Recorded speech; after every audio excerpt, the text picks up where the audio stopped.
오늘 조용하지만 영향력 있는 사람. 모든 목회자들에게는 어떤 꿈이 있습니다. 그 꿈이 좋은 의미의 꿈일 수도 있고 나쁜 의미의 꿈일 수도 있습니다. 거룩하게 꿈을 꾸는 비전일 수도 있고 인간적인 욕망일 수도 있습니다. 예수님의 수제자 베드로는 오순절 마가의 다락방 이후에 복음을 전할 때 수천 명이 회개하고 주 앞에 돌아오는 역사를 경험했습니다. 이런 일들이 한두 번은 아니었어요. 베드로뿐만 아니라 많은 사도들이 그랬고 사도의 제자들이 그랬고 제자들의 제자들이 또 그랬습니다. 수천 명은 아니더라도 수십 명, 수백 명이 회심하고 주 앞에 돌아오는 일들이 굉장히 많이 있었습니다.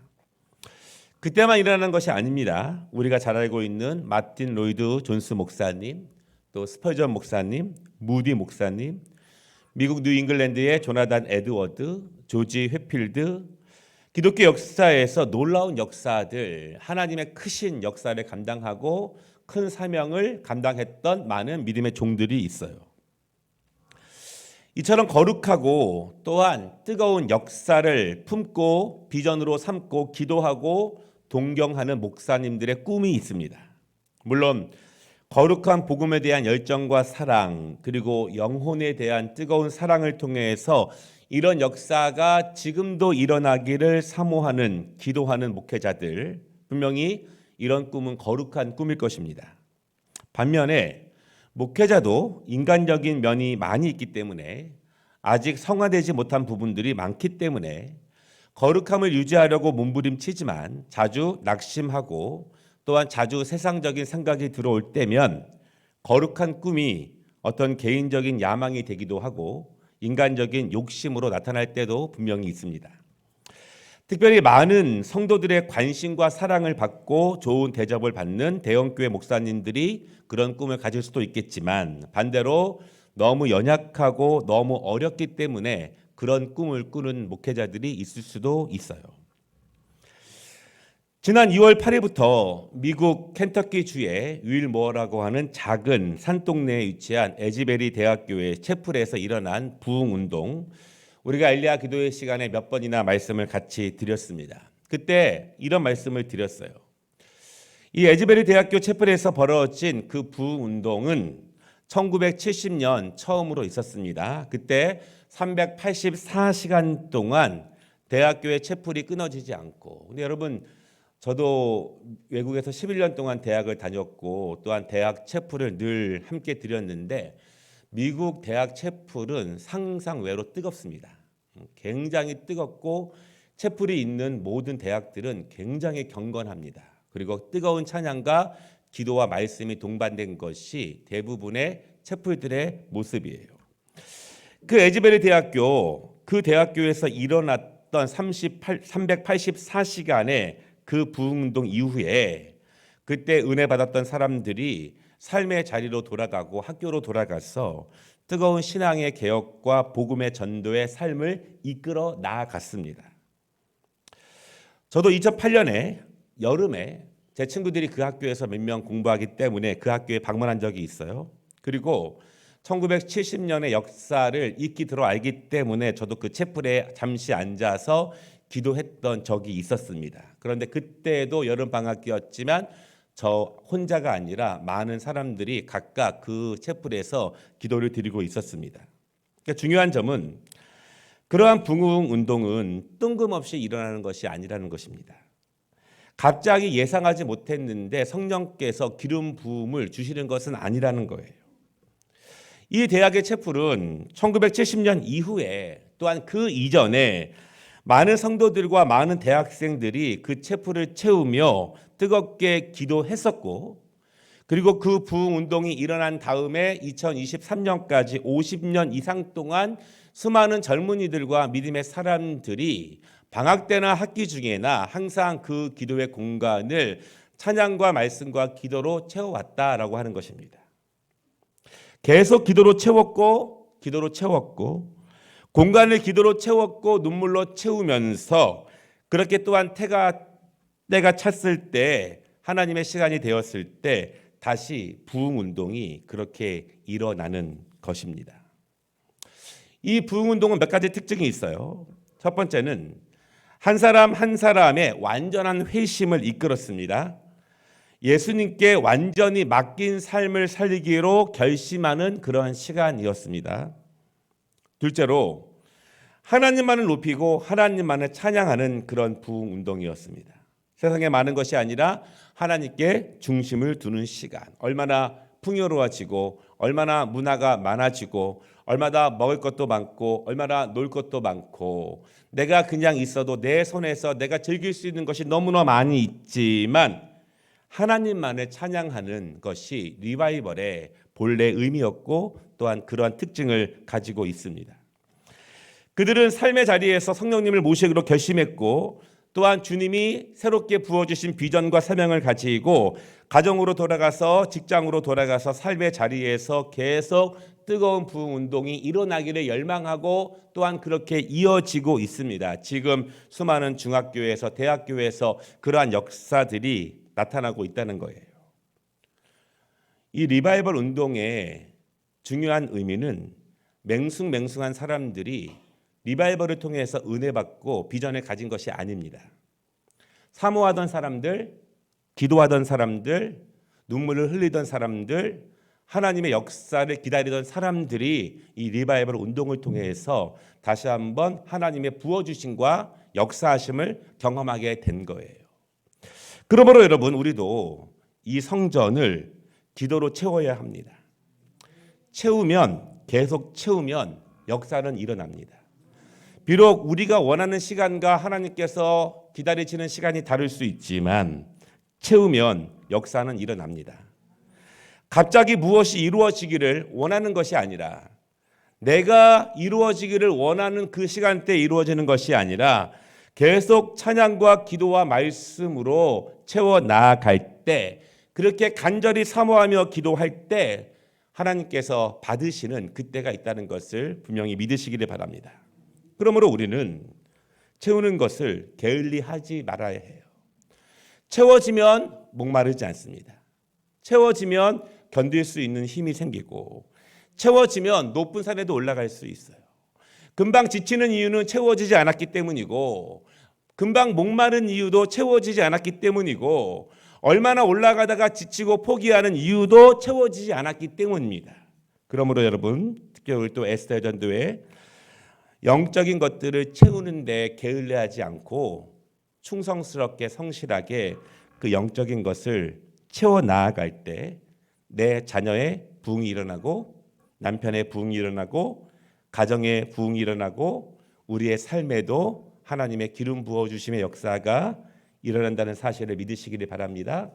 우리 그때까지 인내하면서 특별히 에스더 전도회 사모하면서 채워가는 여전도회가 되시기를 주님의 이름으로 축복합니다. 오늘은 안드레의 모습을 봅니다. 안드레는 특별해요. 왜 특별하냐면 안드레는 예수님의 첫 번째 제자로 알려져 있기 때문에 특별합니다. 쉽게 말하면 예수님께 처음 전도받고 처음 주 앞으로 나온 제자가 안드레예요. 안드레의 초기 신앙은 알려져 있지 않습니다. 그러나 그는 세례 요한의 사역을 보고 세례 요한을 따르기 시작했습니다. 안드레에게는요, 어떤 기존의 신앙적 모습보다는 오랫동안 내려왔던 이스라엘의 전통적인 신앙의 모습보다는 개혁적인 열성적인 종교성이 있는 것으로 보여집니다. 왜냐하면 그는 세례 요한을 따랐기 때문에 그래요. 많은 사람들이 듣기 싫어했던 세례 요한의 강렬한 메시지를 듣고 그를 따르는 믿음. 또한 안드레는 하나님의 뜻에 대한 분명한 영적 통찰력이 있는 것으로 보여집니다. 왜냐하면 회개를 선포하는 강한 어조로 그들의 신앙을 비판하는 세례 요한을 통해서 메시아의 오심을 기다리는 영적 안목을 가졌기 때문에 그는 세례 요한을 따랐던 것으로 보여져요. 말씀에 능통했던 수많은 사람들이 세례 요한의 음성에 귀를 기울이지 않는 것과는 대조적으로 안드레는 그의 모습, 개혁적인 모습, 선포하는 모습을 통해서 세례 요한을 따랐다는 것입니다. 마태복음에서 예수님은 갈릴리에서 고기 잡던 베드로와 안드레를 부르시고 또한 그들은 그 부르심에 응답해서 제자가 되었습니다. 그러나 그때가 예수님과 베드로 안드레의 첫 번째 만남은 아니었어요. 오늘 말씀에서 세례 요한은요, 지나가는 예수님을 보시고 두 제자에게 말합니다. 하나님의 어린 양이다. 이렇게 소개를 해요. 여기서 중요한 점은 선생님의 영적 통찰력을 통한 가르침을 그대로 믿고 따르는 두 제자의 모습을 보게 됩니다. 그 중에 한 명이 안드레죠. 그들이 그 두 명이 예수님을 처음 따르는 모습은 자기 확신에 의한 따름은 아닙니다. 자기 분별과 자기 인식은 아니에요. 그들은 선생님의 말씀, 선생님의 통찰력에 대한 가르침을 의지하고 예수님을 따라가게 됩니다. 세례 요한이 하나님의 어린 양이라고 말했을 때 예수님을 따라가는 그 모습 가운데 중요한 신앙적인 교훈이 있어요. 나의 영적 통찰력, 우리의 영적 분별력, 이 영적 통찰력과 영적 분별력은 말씀을 읽을 때 어떤 깨달음을 얻는다, 그런 것만은 아니에요.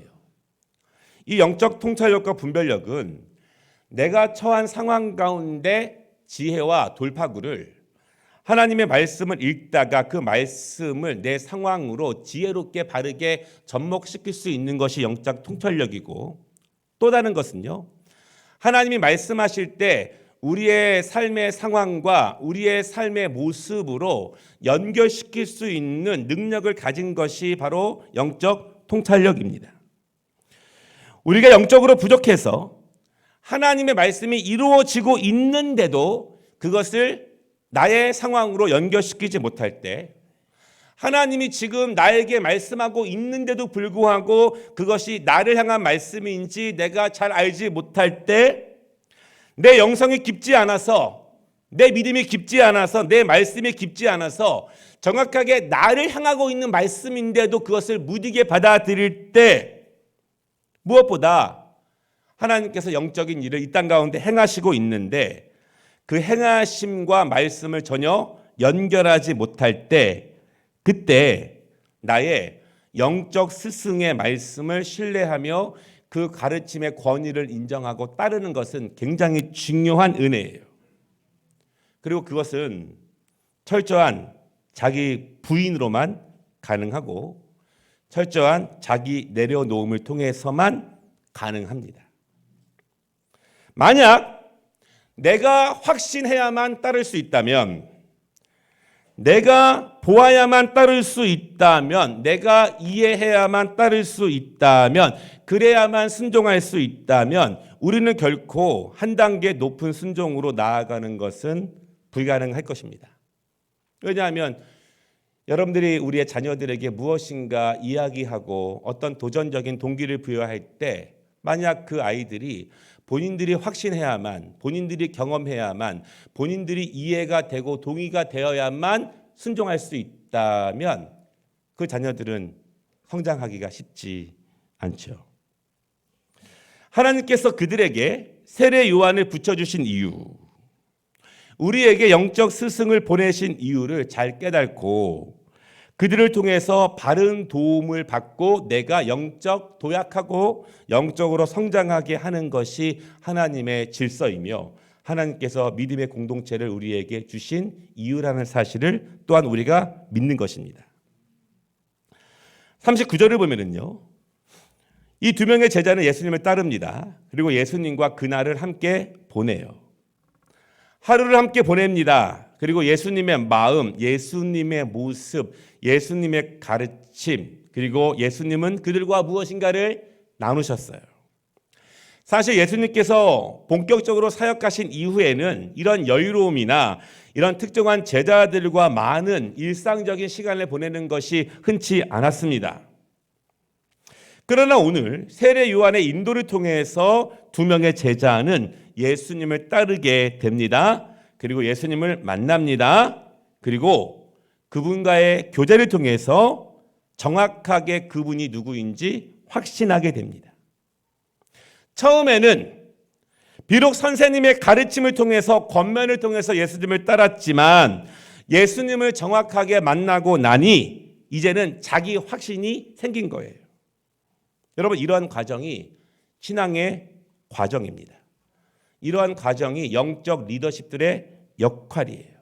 내가 먼저 본 거, 내가 먼저 경험한 거, 내가 먼저 누린 은혜를 나누어 주면서 그 은혜의 단계로 도약을 이끌어내는 것이 영적 리더십들의 역할이고 책임이고 사명입니다.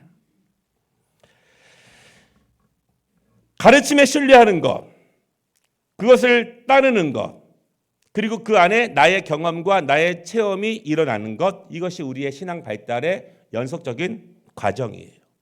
따름 없이 갑자기 무엇인가 생기지 않아요. 올라가 보면 보입니다. 그러나 올라가 보지 못하면 날마다 그냥 그 자리에만 있는 거예요. 이러한 은혜가 너무너무 중요해요.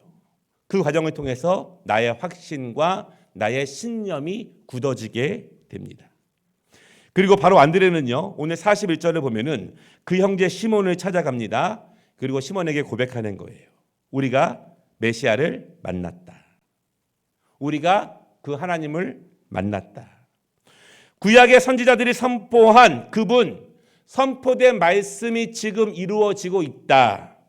선포된 말씀, 그 말씀이 언제 이루어질지 몰랐지만 그 말씀이 지금 이루어졌다. 말씀과 상황, 말씀과 눈에 보이는 것, 선포된 말씀과 지금의 모습을 연결시킬 수 있는 것이 영성이고 그것이 믿음의 능력이라는 거예요.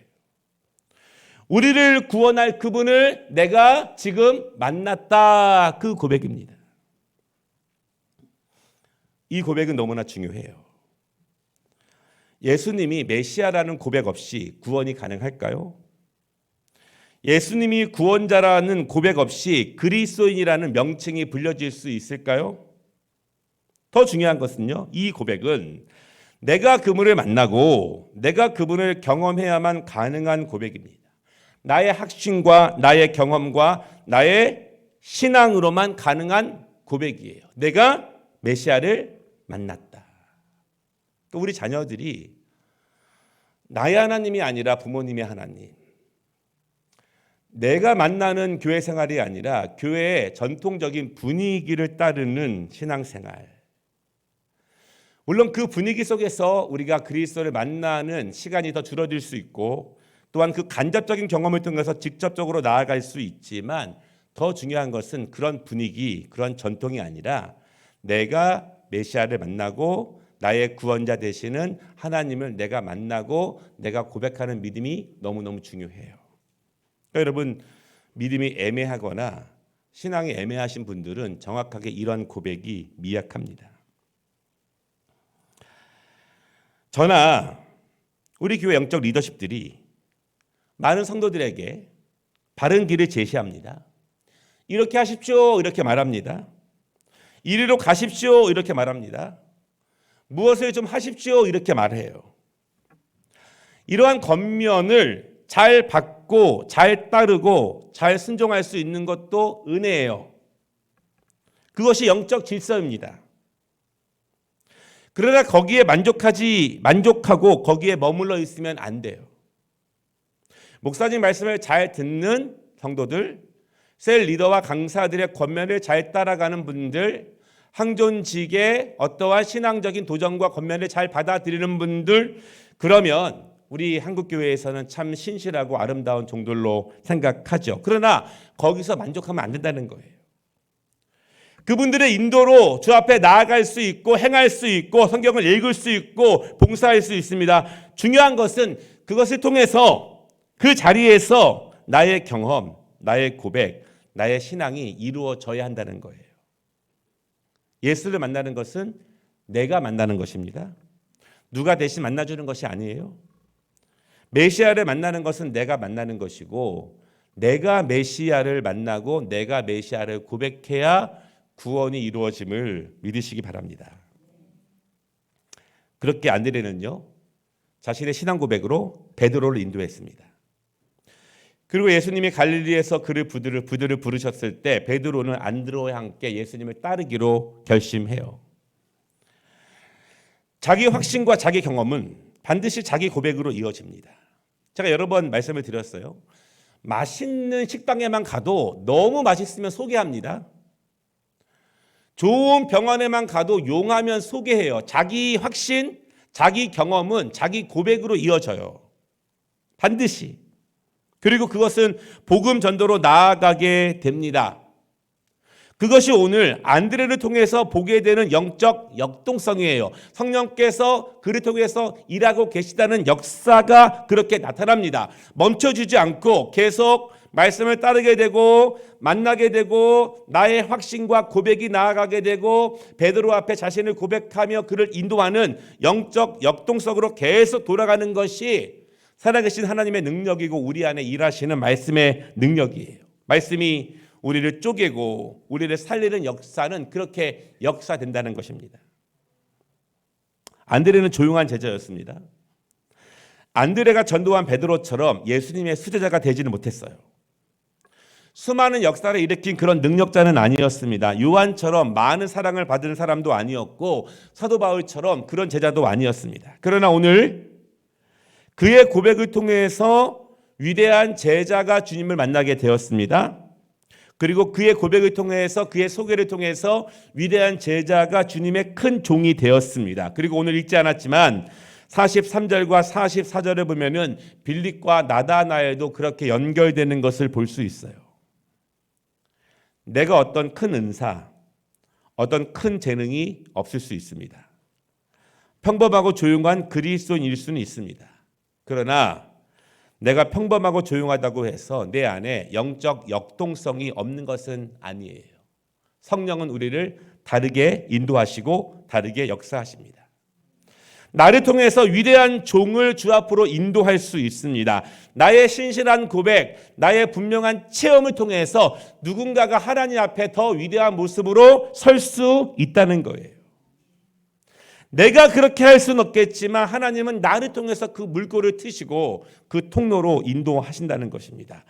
그러므로 우리는 어떤 위대한 역사와 위대한 사명과 능력을 사모할 수 있겠지만 어찌 보면 안드레와 같은 조용한 성품으로도 우리는 충분히 주님을 기쁘시게 할 수 있는 거예요. 다만 중요한 것은 분명한 자기 확신, 자기 고백, 자기 경험이 분명하면, 확실하면 하나님이 나를 통해서 일하시는 역사를 우리가 함께 동역할 수 있습니다. 요한복음 6장을 보면은요, 위대한 오병이어의 기적이 나타납니다. 수많은 사람들이 모였습니다. 그리고 예수님은 빌립에게 이들을 먹일 수 있도록 말씀하셨습니다. 그러나 빌립은 이들을 먹이려면 200데나리온이 필요하고 돈이 있어도 그것을 사는 것은 불가능합니다. 그렇게 말씀드렸어요. 그때 안드레가 한 아이를 데리고 예수님께 나옵니다. 그리고 그 아이의 손에는 보리떡과 물고기가 들려 있었습니다. 유일하게 주님의 마음을 헤아린 사람입니다. 주님의 위대한 능력에 대해서 분명한 확신을 가진 사람이에요. 눈에 보이는 것이 다가 아니라는 것을 안드레는 알았습니다. 그는 큰 능력이나 큰 설교자는 아니었지만 영적 통찰력을 가지고 작은 아이를 통한 그 작은 도구들이 이 수많은 역사들을, 수많은 사람을 살리는데 어떻게 연결될지를 기대하는 사람이었어요. 기대하는 사람. 이만큼이 있어야 이만큼이 이루어지는 것이 아니라 작은 것 가지고도 하나님이 위대한 일을 펼칠 수 있다는 이 상황 가운데, 배고픈 상황 가운데, 수없이 많은 사람들을 먹일 수 있는 상황 가운데 이것이 연결된다는 것을 믿은 제자예요. 얼마나 많은 제자들이, 어린아이들이 예수님께 나아오는 것을 막았습니까? 그러나 그 아이를 예수님께로 온전하게 인도할 수 있는 모습, 그 아이가 일확천금을 가져서 인도한 것이 아니라 그의 손에 들린 작은 것을 통해서 예수님께 인도한 안드레의 모습입니다. 안드레는 성경 외에 역사적인 기록에 의하면 십자가에 못 박혀 순교한 것으로 알려져 있어요. 크게 어떤 역사를 일으킨 내용은 별로 없지만 조용하게, 그러나 멈추지 않고 날마다 성령님의 말씀에 순종하여 그 안에서 일하시는 성령님의 역동성에 자신을 맡긴 채 그에게 주어진 사명, 누군가를 주님께 인도하는 사명, 조용하지만 멈추지 않고 영향력을 주는 사명을 감당한 사람으로 알려져 있습니다. 그리고 주님께서 자신을 그렇게 부르셨다는 주님의 부르심을 알고 그 부르심에 응답한 사람이에요. 크게 사역하고 큰 일을 감당하는 것도 중요하지만 모두 다 그럴 수만은 없겠죠. 조용히 그러나 멈추지 않고 작은 일이지만 신실하고 성실하게 순종하는 모습. 그러나 큰 영적인 통찰력을 가지고 주님의 마음을 알아들이는 모습. 그러한 역할을 감당하는 것도 위대한 사명입니다. 우리 에스더 여전교회가 또 우리 교회 많은 분들이 큰 역사, 큰 능력, 큰 비전을 이루어내면 좋겠지만 그렇지 않더라도 우리의 있는 모습 그 자리에서 분명한 자기 확신과 고백을 통해서 조용하지만 큰 역사를 이룰 수 있는 우리 모든 주님의 종들 되시기를 주님의 이름으로 축복합니다.